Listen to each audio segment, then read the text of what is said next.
स्वागत है आप सभी का द एग्ज़ाम प्रिपरेशन हब में। आज की हमारी क्लास इंडियन पॉलिटी पे आधारित होगी। हमारे चैनल पर इंडियन पॉलिटी का सीरीज चल रहा है जिसमें आज हम लोग नागरिकता पे बात करेंगे। नागरिकता अर्थात सिटीजनशिप पे बात करेंगे। नागरिकता पर आधारित बहुत सारे प्रश्नों को आज हम लोग करेंगे। ये हम लोगों का इंडियन पॉलिटी का 6ठा नंबर का क्लास है। 6ठा पार्ट आज हम लोग देखेंगे। यह वन लाइनर चल रहा है। भारतीय संविधान एवं राज्य व्यवस्था का क्लास चल रहा है जो वन लाइनर होने वाली है।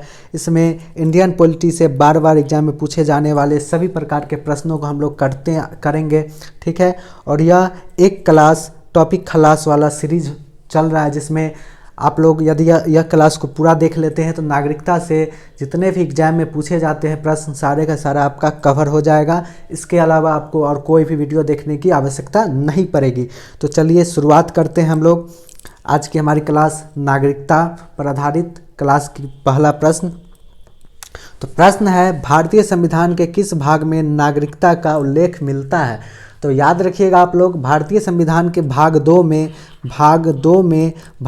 में जो है नागरिकता का उल्लेख मिलता है। तो भारतीय संविधान के भाग 2 में नागरिकता का उल्लेख मिलता है, ठीक है। आगे बढ़ेंगे हम लोग, अगला प्रश्न देखेंगे। प्रश्न है नागरिकता का प्रावधान भारतीय संविधान के किन अनुच्छेदों में दिया गया है। तो नागरिकता का प्रावधान जो है भारतीय संविधान के किन अनुच्छेदों में किया गया है, ठीक है। तो याद रखिएगा अनुच्छेद 5 से 11, अनुच्छेद 5 से 11 में जो है नागरिकता के प्रावधान का अनुच्छेद भारतीय संविधान में दिया गया है। तो याद रखिएगा नागरिकता का प्रावधान भारतीय संविधान के अनुच्छेद 5 से 11 तक दिया गया है, ठीक है। आगे देखेंगे हम लोग, अगला प्रश्न है नागरिकता किस सूची का विषय है। तो नागरिकता किस सूची का विषय है तो बताएं। संघ सूची का है, समवर्ती सूची का है, राज्य सूची का है। तो याद रखिएगा नागरिकता संघ सूची का विषय है। किस सूची का? संघ सूची का विषय नागरिकता है, ठीक है। आगे बढ़ेंगे हम लोग, अगला प्रश्न देखेंगे। भारतीय संविधान में किस प्रकार की नागरिकता का उल्लेख किया गया है। तो भारतीय संविधान में किस प्रकार की नागरिकता का उल्लेख किया गया है। तो याद रखिएगा एकल नागरिकता। कैसी नागरिकता? एकल नागरिकता। तो भारतीय संविधान में एकल नागरिकता का उल्लेख किया गया है, ठीक है। याद रखिएगा आप लोग। आगे बढ़ते हैं हम लोग, अगला प्रश्न देखेंगे।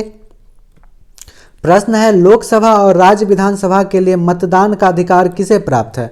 तो याद रखिएगा लोकसभा और राज्य विधानसभा के लिए मतदान का अधिकार केवल भारतीय नागरिकों को ही प्राप्त है।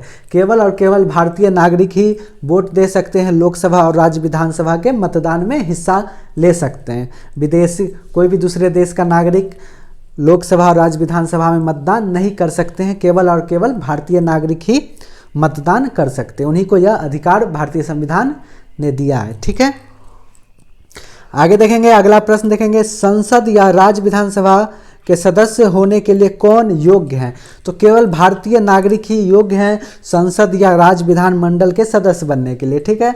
संसद या राज्य विधानमंडल के सदस्य बनने के लिए केवल और केवल भारतीय नागरिक ही योग्य हैं। कोई भी अन्य देश का नागरिक संसद या राज्य विधानमंडल का सदस्य नहीं बन सकते, ठीक है।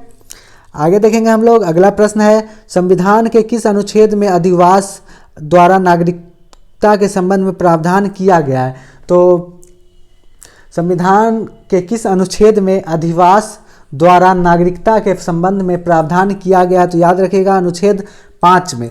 अधिवास द्वारा नागरिकता का बात कहाँ दिया गया है? अनुच्छेद 5 में, ठीक है। अधिवास द्वारा नागरिकता अनुच्छेद 5 में। आगे देखेंगे हम लोग, प्रश्न है संविधान के किस अनुच्छेद के अंतर्गत प्रावधान किया गया है कि संविधान के प्रारंभ पर प्रत्येक व्यक्ति जो भारत के राज्य क्षेत्र में जन्मा था भारत का नागरिक होगा। तो ये बात किस अनुच्छेद में दिया गया है। तो अनुच्छेद 5 में ही के अंतर्गत ये बातें कही गई कि संविधान के अनुच्छेद 5 के अंतर्गत प्रावधान किया गया है कि संविधान के प्रारंभ पर प्रत्येक व्यक्ति जो भारत के राज्य क्षेत्र में जन्मा था वह क्या होगा? भारत का नागरिक होगा। ऑटोमेटिक वह भारत का नागरिक होगा, ठीक है। आगे देखेंगे हम लोग, अगला प्रश्न है अधिवास का क्या तात्पर्य होता है? अधिवास किसे कहते हैं? अधिवास से क्या तात्पर्य है? तो याद रखिएगा, अधिवास एक मनुष्य और एक राज्य क्षेत्र के बीच संबंध को हम लोग अधिवास कहते हैं। क्या कहते हैं? अधिवास जो है एक मनुष्य और एक राज्य क्षेत्र के बीच का संबंध है। आगे देखेंगे, अगला प्रश्न है अधिवास कितने प्रकार के होते हैं? तो अधिवास जो है 2 प्रकार के होते हैं। कितने प्रकार के? 2 प्रकार के। पहला उद्भव अधिवास और दूसरा विकल्प अधिवास। तो अधिवास 2 प्रकार के होते हैं, उद्भव अधिवास और विकल्प अधिवास। ठीक है।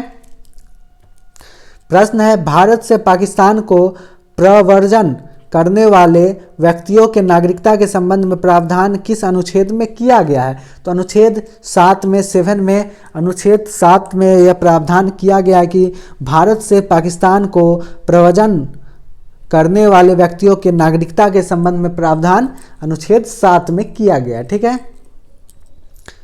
आगे देखेंगे हम लोग, प्रश्न है भारतीय मूल के वे व्यक्ति जो रोजगार के लिए विदेश में रह रहे हैं या प्रवास कर गए हैं, उनकी नागरिकता के संबंध में प्रावधान किया गया है। तो बताएं, भारतीय मूल के वे व्यक्ति जो रोजगार के लिए विदेश में रह रहे हैं या प्रवास कर गए हैं, उनकी नागरिकता के संबंध में प्रावधान किस अनुच्छेद में किया गया है? तो अनुच्छेद 8 में। किसमें?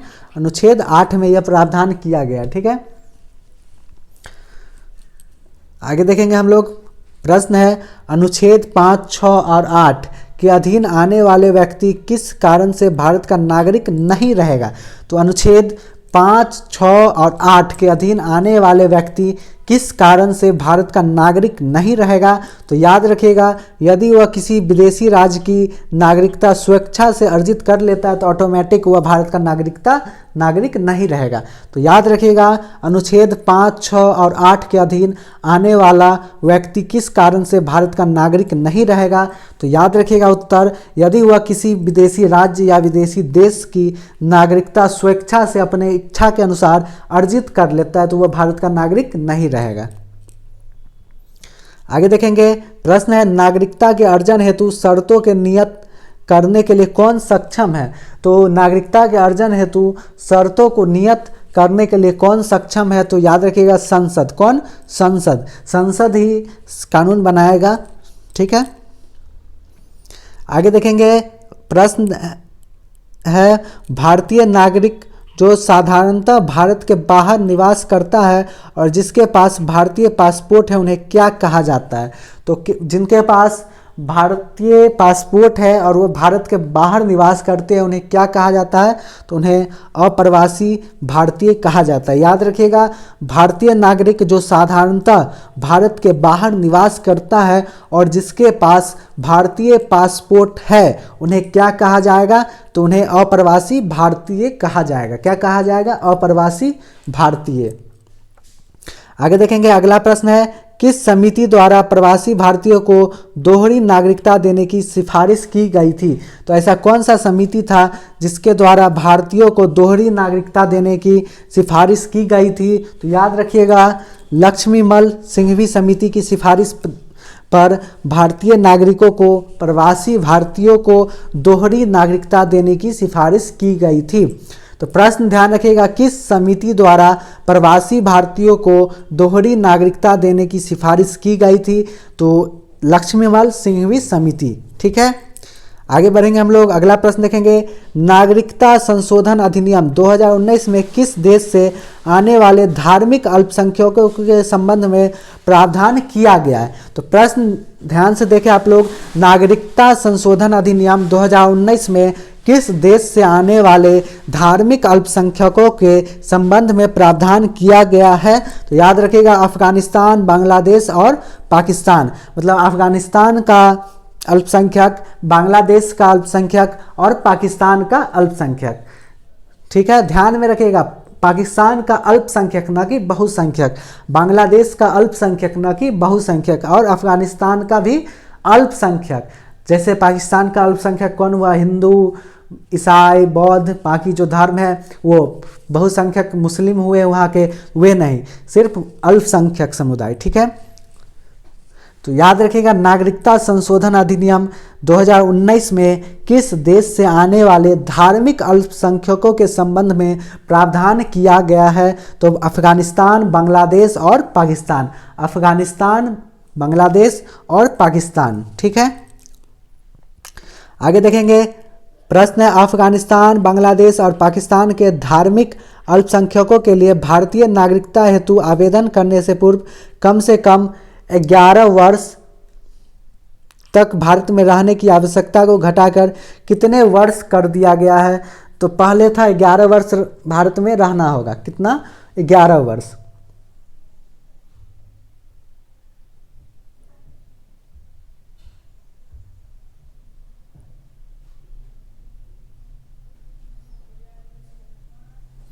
तो याद रखिएगा, कितने वर्ष कर दिया गया? 5 वर्ष कर दिया गया। पहले 11 वर्ष था, उससे बाद में 2019 के से अधिनियम के तहत 5 वर्ष कर दिया गया। तो प्रश्न ध्यान रखिएगा, अफगानिस्तान, बांग्लादेश और पाकिस्तान के धार्मिक अल्पसंख्यकों के लिए भारतीय नागरिकता हेतु आवेदन करने से पूर्व कम से कम 11 वर्ष तक भारत में रहने की आवश्यकता को घटाकर कितने वर्ष कर दिया गया? तो 5 वर्ष। कितने वर्ष? 5 वर्ष कर दिया गया। ठीक है, आगे बढ़ेंगे हम लोग। अगला प्रश्न देखेंगे, नागरिकता संशोधन विधेयक 2019 कब लागू हुआ था? तो नागरिकता संशोधन विधेयक जो था 2019 वह कब लागू हुआ? तो 10 जनवरी 2020 को 10 जनवरी 2020 को नागरिकता संशोधन विधेयक 2019 लागू हो गया। ठीक है, आगे बात करेंगे हम लोग। किसी व्यक्ति द्वारा विदेशी राज्य की नागरिकता स्वेच्छा से अर्जित करने पर उसकी भारतीय नागरिकता किस अनुच्छेद के तहत स्वतः समाप्त हो जाएगी? तो किसी व्यक्ति द्वारा विदेशी राज्य की नागरिकता स्वेच्छा से अर्जित करने पर उसकी भारतीय नागरिकता किस अनुच्छेद के तहत स्वतः अपने आप समाप्त हो जाएगी? तो याद रखिएगा, अनुच्छेद 9 के तहत प्रावधान किया गया है कि यदि कोई व्यक्ति विदेशी राज्य की नागरिकता स्वेच्छा से अपने इच्छा से अर्जित कर लेता है तो उसकी भारतीय नागरिकता स्वतः समाप्त हो जाएगी अनुच्छेद 9 के अनुसार। ठीक है, आगे बात करेंगे। प्रश्न है, किस अधिनियम के तहत नागरिकता के अर्जन व समापन के बारे में प्रावधान किया गया है? तो किस अधिनियम के तहत नागरिकता के अर्जन व समापन के बारे में प्रावधान किया गया है? तो याद रखिएगा, नागरिकता अधिनियम 1955। नागरिकता अधिनियम 1955 में यह प्रावधान किया गया है कि नागरिकता के अर्जन व समापन के बारे में प्रावधान नागरिकता अधिनियम 1955 में किया गया है। ठीक है,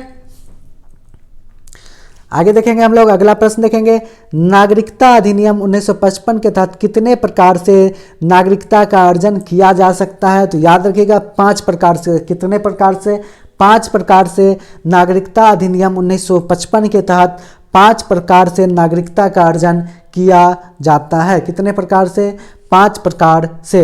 नाम याद रखिएगा, जन्म से प्राप्त नागरिकता, वंश के आधार पर प्राप्त नागरिकता, पंजीकरण द्वारा प्राप्त नागरिकता। ठीक है, 5 प्रकार से जन्म से प्राप्त नागरिकता, वंश के आधार पर प्राप्त नागरिकता, पंजीकरण द्वारा प्राप्त नागरिकता और देशीकरण द्वारा प्राप्त नागरिकता, और 5वां क्षेत्र समाविष्ट द्वारा प्राप्त नागरिकता।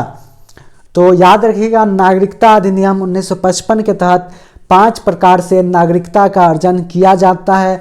जन्म से प्राप्त नागरिकता, वंश के आधार पर प्राप्त नागरिकता, पंजीकरण द्वारा प्राप्त नागरिकता, देशीकरण द्वारा प्राप्त नागरिकता, क्षेत्र समाविष्ट द्वारा प्राप्त नागरिकता। ठीक है, 5 प्रकार से। 5 प्रकार याद रखिएगा आप लोग। आगे बात करेंगे हम लोग। अगला प्रश्न देखेंगे। प्रश्न है, संविधान के किस अनुच्छेद में प्रावधान किया गया है कि संसद को नागरिकता के अर्जन तथा समाप्ति के संबंध में विधि निर्मात्री शक्ति प्रदान की गई है? तो संविधान के अनुच्छेद 11 के तहत प्रावधान किया गया है कि संसद को नागरिकता के अर्जन तथा समाप्ति के संबंध में विधि निर्मात्री शक्ति प्रदान की गई है। तो संसद को किस अनुच्छेद से शक्ति प्राप्त है? तो अनुच्छेद 11 से। अनुच्छेद 11 से यह शक्ति प्राप्त है।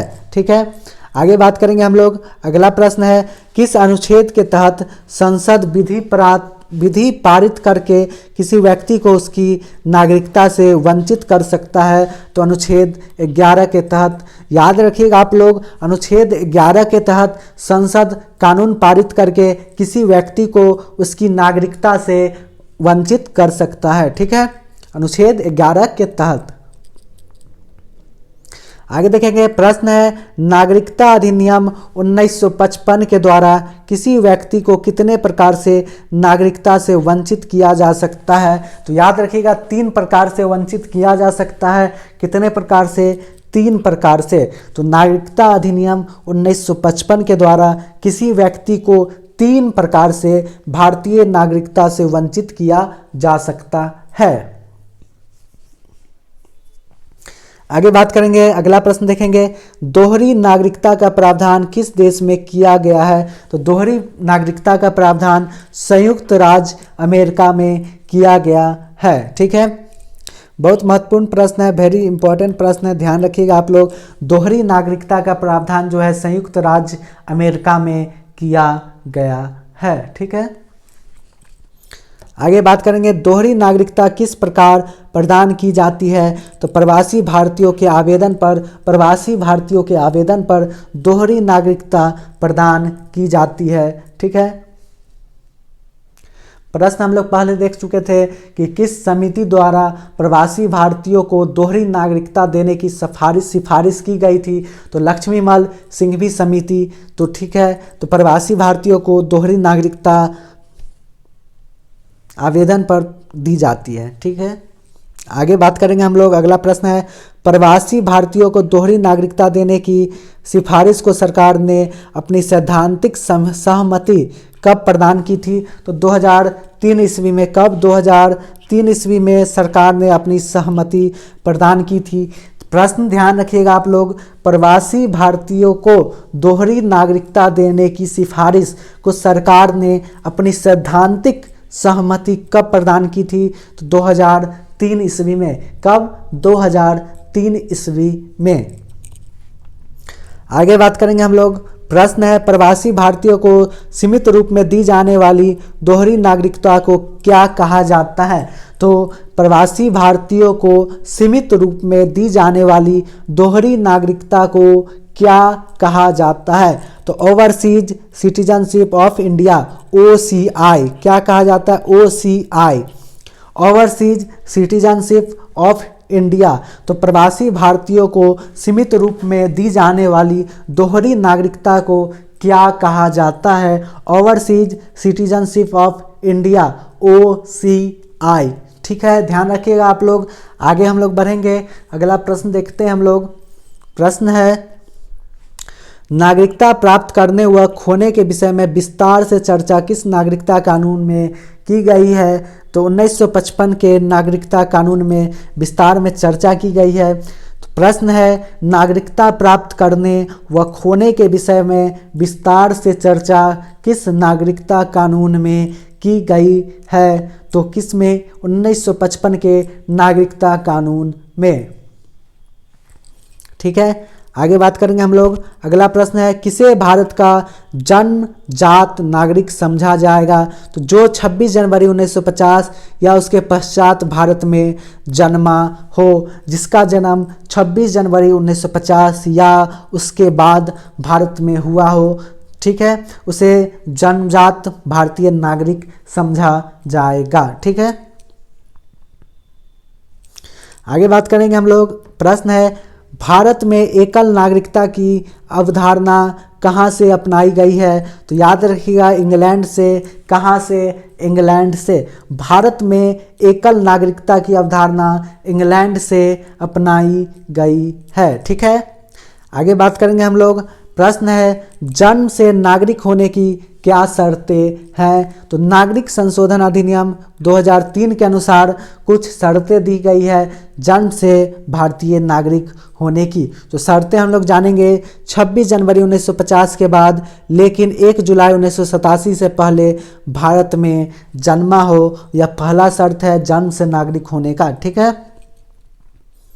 अगला शर्त देखेंगे 1 जुलाई 1987 को या उसके बाद, लेकिन नागरिकता संशोधन अधिनियम 2003 के लागू होने के पहले जन्मा बच्चा स्वतः जन्म से भारतीय नागरिक कहलाएगा। तीसरा शर्त है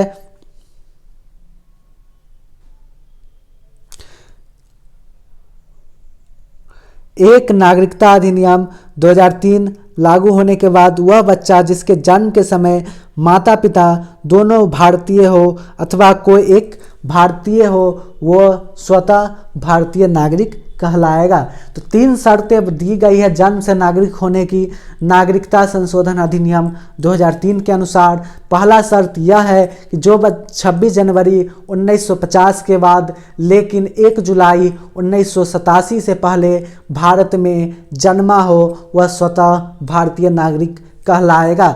दूसरा शर्त है 1 जुलाई 1987 को या उसके बाद लेकिन नागरिकता संशोधन अधिनियम 2003 के लागू होने के पहले जन्मा बच्चा स्वतः जन्म से भारतीय नागरिक कहलाएगा। और तीसरा शर्त है एक नागरिकता अधिनियम 2003 लागू होने के बाद वह बच्चा जिसके जन्म के समय माता पिता दोनों भारतीय हो अथवा माता या पिता कोई एक भारतीय हो, ठीक है, वह भी जन्म से भारतीय नागरिक कहलाएगा। ठीक है, आगे बात करेंगे हम लोग। प्रश्न है वंशानुगत के आधार पर नागरिकता अर्जन करने की क्या शर्तें हैं।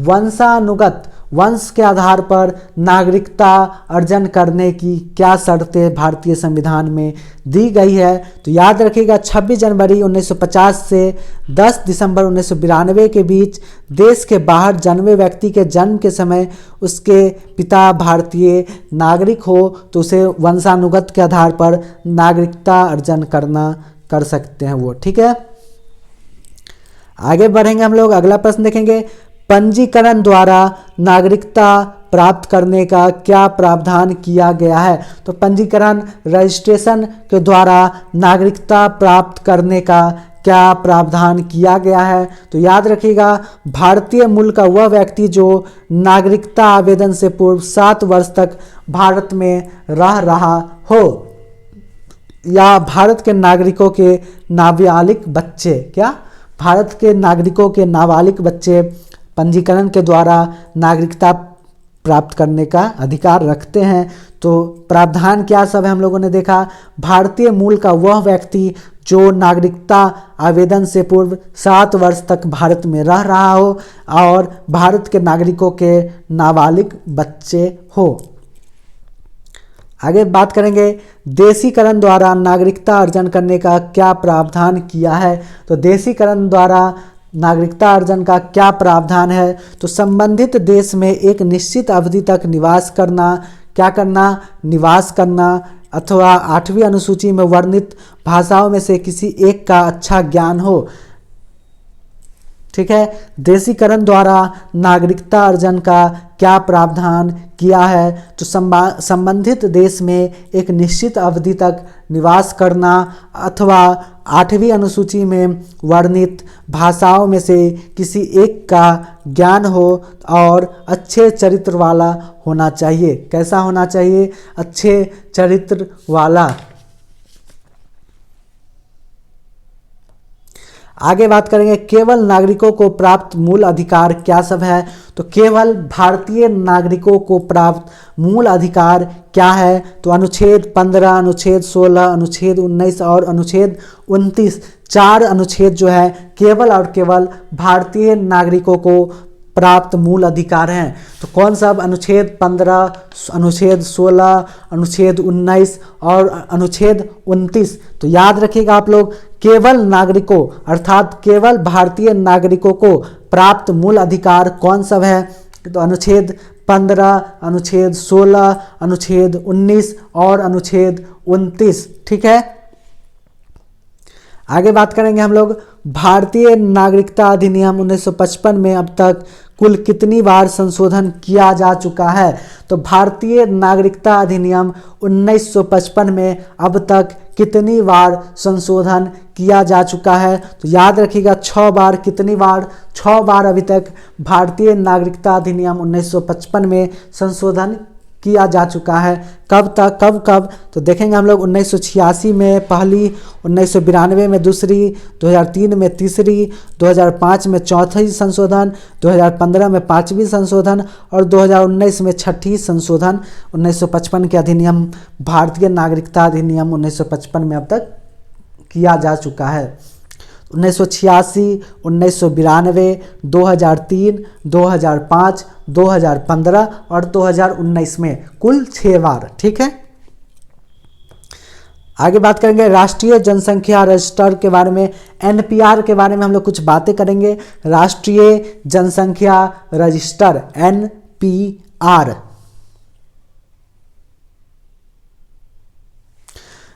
राष्ट्रीय जनसंख्या रजिस्टर देश के सामान्य निवासियों का एक रजिस्टर है। तो राष्ट्रीय जनसंख्या रजिस्टर क्या है, तो यह देश के सामान्य निवासियों, सामान्य नागरिकों का एक रजिस्टर है। यह नागरिकता अधिनियम 1955 और नागरिकों का पंजीकरण और राष्ट्रीय पहचान पत्र नियम 2003 के प्रावधानों के तहत स्थानीय उप जिला, जिला, राज्य और राष्ट्रीय स्तर पर तैयार किया जा रहा है। ठीक है, भारत के प्रत्येक निवासी को एनपीआर में पंजीकरण कराना अनिवार्य है। सभी व्यक्तियों को, भारत के प्रत्येक निवासियों को जो है एनपीआर, नेशनल राष्ट्रीय जनसंख्या रजिस्टर में पंजीकरण करवाना अनिवार्य है, नेशनल पॉपुलेशन रजिस्टर। आगे देखेंगे राष्ट्रीय जनसंख्या रजिस्टर का उद्देश्य देश में हर सामान्य निवासी का एक व्यापक पहचान डेटाबेस तैयार करना है कि यह भारतीय है, इसलिए उसमें सभी को अपना पंजीकरण करवाना अनिवार्य है। डेटाबेस में जनसांख्यिकी के साथ साथ बायोमेट्रिक विवरण शामिल होंगे। कैसा, क्या शामिल होंगे, डेटाबेस में जो है जनसांख्यिकी के साथ साथ बायोमेट्रिक विवरण भी शामिल होंगे। आगे बढ़ेंगे, प्रश्न है अनिवासी भारतीय एनआरआई किसे कहा जाता है। तो एनआरआई किसे कहा जाता है, तो याद रखिएगा ऐसे भारतीय नागरिक जो नौकरी अथवा व्यवसाय के उद्देश्य से वर्ष में 182 दिन अथवा उससे अधिक विदेशों में रहते हैं। तो अनिवासी भारतीय एनआरआई किसे कहा जाता है, तो याद रखिएगा आप लोग ऐसे भारतीय नागरिक जो नौकरी अथवा व्यापार व्यवसाय के उद्देश्य से 182 कम से कम 182 182 डेज 182 दिन अथवा उससे अधिक विदेशों में रहते हों, उसे हम लोग एनआरआई कहते हैं, अनिवासी भारतीय। ठीक है, आगे बढ़ेंगे हम लोग। अगला प्रश्न है संयुक्त राष्ट्र संघ अथवा अन्य किसी नियुक्ति पर भारत सरकार द्वारा भेजे जाने वाले व्यक्तियों को कौन सा दर्जा दिया जाता है। तो याद रखिएगा अनिवासी भारतीयों का दर्जा दिया जाता है संयुक्त राष्ट्र संघ अथवा अन्य किसी नियुक्ति पर भारत सरकार द्वारा भेजे जाने वाले व्यक्तियों को कौन सा दर्जा दिया जाता है। तो अनिवासी भारतीय का दर्जा दिया जाता है, एनआरआई का दर्जा दिया जाता है। क्या, कौन सा दर्जा दिया जाता है, एनआरआई का दर्जा। ठीक है, संयुक्त राष्ट्र अथवा अन्य किसी नियुक्ति पर भारत सरकार द्वारा भेजे जाने वाले व्यक्तियों को कौन सा दर्जा दिया जाता है। तो याद रखिएगा आप लोग अनिवासी भारतीय का दर्जा, एनआरआई का दर्जा दिया जाता है। ठीक है, आगे बढ़ेंगे हम लोग। अगला प्रश्न देखेंगे अनिवासी भारतीय एनआरआई को किस वर्ष अधिसूचना जारी करके भारत में मतदाता के रूप में पंजीकरण की सुविधा प्रदान की गई थी।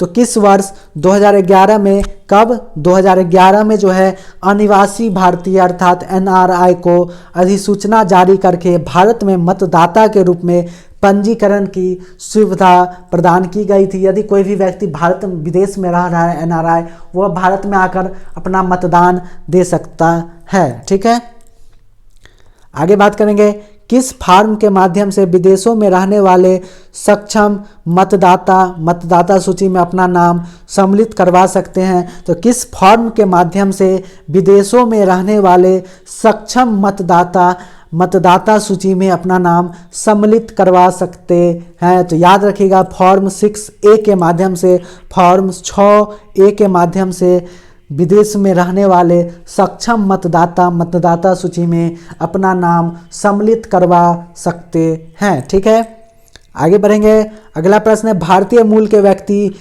PIO से क्या तात्पर्य है? भारतीय मूल के व्यक्ति PIO से क्या तात्पर्य है? तो याद रखिएगा वे लोग जो स्वयं अथवा उनके पूर्वज कभी भारतीय नागरिक थे लेकिन वर्तमान में किसी दूसरे देश के नागरिक बन गए हैं। तो भारतीय मूल के व्यक्ति को हम से क्या तात्पर्य है? भारतीय मूल के व्यक्ति जिसे PIO से क्या तात्पर्य है? तो याद रखिएगा आप लोग, ये समझने वाली बात है कि वे लोग जो स्वयं अथवा उनके पूर्वज कभी भारतीय नागरिक थे लेकिन वर्तमान में किसी दूसरे देश के नागरिक बन गए हैं, उसे हम लोग भारतीय मूल के व्यक्ति कहते हैं, PIO कहते हैं। आगे बढ़ेंगे। प्रश्न है, भारतीय मूल के व्यक्तियों के लिए PIO कार्ड की प्रक्रिया कब प्रारंभ की गई थी? तो याद रखिएगा PIO कार्ड की प्रक्रिया 2002 में प्रारंभ की गई थी। तो प्रश्न ध्यान से देखें आप लोग, भारतीय मूल के व्यक्तियों के लिए PIO कार्ड की प्रक्रिया कब प्रारंभ की गई थी? तो 2002 में। कब? 2002 में। आगे बात करेंगे, PIO कार्ड धारक व्यक्ति कार्ड जारी होने की तिथि से कितने वर्षों तक बिना वीजा के भारत आ सकता है? तो PIO से क्या हम लोग समझते हैं? जो व्यक्ति स्वयं अथवा उनके पूर्वज कभी भारतीय नागरिक थे लेकिन वर्तमान में किसी दूसरे देश के नागरिक वह हो गए, ठीक है, उसे हम लोग PIO कहते हैं, भारतीय मूल के नागरिक कहते हैं। ठीक है, लेकिन PIO कार्ड बना 2002 में। PIO कार्ड की प्रक्रिया कब आरंभ हुई? 2002 में। तो प्रश्न यह है कि PIO कार्ड धारक व्यक्ति कार्ड जारी होने की तिथि से कितने वर्षों तक बिना वीजा के भारत आ सकते हैं? तो 15 वर्षों तक। कितने वर्षों तक? 15 वर्षों तक बिना वीजा के वे भारत आ सकते हैं। ठीक है, आगे बात करेंगे, किस नागरिकता संशोधन विधेयक द्वारा PIO को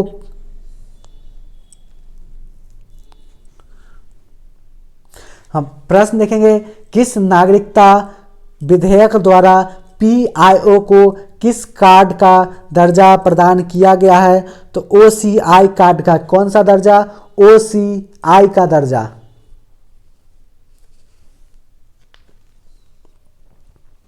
OCI पहले हम लोग बता चुके हैं, ओवरसीज सिटीजनशिप ऑफ इंडिया। ठीक है, तो किस नागरिकता संशोधन विधेयक द्वारा PIO को किस कार्ड का दर्जा प्रदान किया गया है? तो OCI कार्ड का दर्जा। OCI का कार्ड का दर्जा अर्थात overseas citizenship of India card का दर्जा प्रदान किया गया है। ठीक है, आगे बढ़ेंगे हम लोग। अगला प्रश्न देखेंगे, नागरिकता संशोधन अधिनियम 2019 की राष्ट्रपति रामनाथ कोविंद ने कब अपनी स्वीकृति प्रदान की? तो नागरिकता अधिनियम 2019 की राष्ट्रपति रामनाथ कोविंद ने कब अपनी स्वीकृति प्रदान की? तो 12 दिसंबर 2019 को राष्ट्रपति रामनाथ कोविंद ने नागरिकता अधिनियम 2019 को अपनी स्वीकृति प्रदान की थी, अर्थात कानून 12 दिसंबर 2019 को बन गया था, नागरिकता अधिनियम 2019। आगे बात करेंगे। अगला प्रश्न है, नागरिकता संशोधन अधिनियम 2019 छठी अनुसूची में शामिल किन आदिवासी क्षेत्रों पर लागू नहीं होता है? तो याद रखिएगा आप लोग, नागरिकता संशोधन अधिनियम 2019 छठी अनुसूची में शामिल किन आदिवासी क्षेत्रों पर लागू नहीं होता है?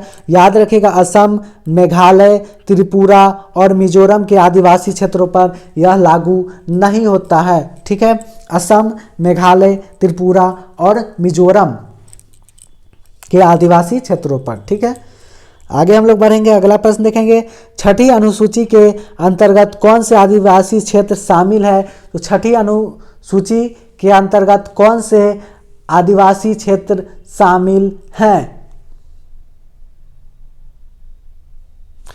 तो कार्बी आंगलोंग असम, गारो हिल्स मेघालय, चकमा मिजोरम और त्रिपुरा आदिवासी क्षेत्र जो है छठी अनुसूची के अंतर्गत आदिवासी क्षेत्र शामिल है। ठीक है, कार्बी आंगलोंग असम, गारो हिल्स मेघालय, चकमा मिजोरम और त्रिपुरा आदिवासी क्षेत्र। ठीक है, यह छठी अनुसूची में के अंतर्गत आदिवासी क्षेत्र शामिल है।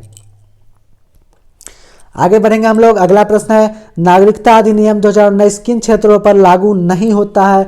तो नागरिकता संशोधन अधिनियम 2019 किन क्षेत्रों पर लागू नहीं होता है? तो बंगाल ईस्टर्न फ्रंटियर रेगुलेशन 1873 के अंतर्गत इनर लाइन में आने वाले क्षेत्रों पर।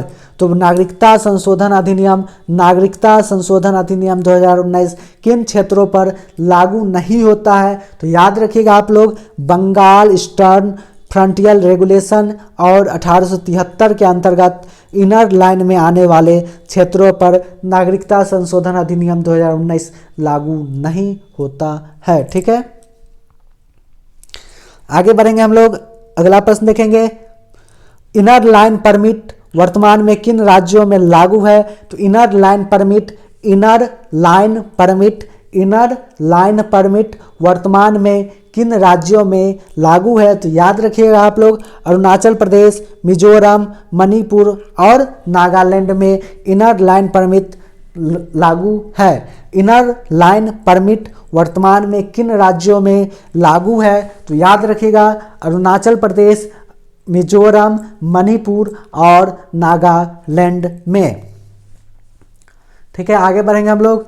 अगला प्रश्न देखेंगे। प्रश्न है, हाल ही में किस राज्य केंद्र शासित प्रदेश ने इनर लाइन परमिट की आवश्यकता को हटा दिया? हाल ही में किस राज्य अथवा केंद्र शासित प्रदेश ने इनर लाइन परमिट की आवश्यकता को हटा दिया? तो लद्दाख प्रदेश ने। कौन? लद्दाख प्रदेश ने हाल ही में इनर लाइन परमिट की आवश्यकता को हटा दिया है। ठीक है, आगे बात करेंगे, इनर लाइन परमिट से क्या तात्पर्य है? Inner line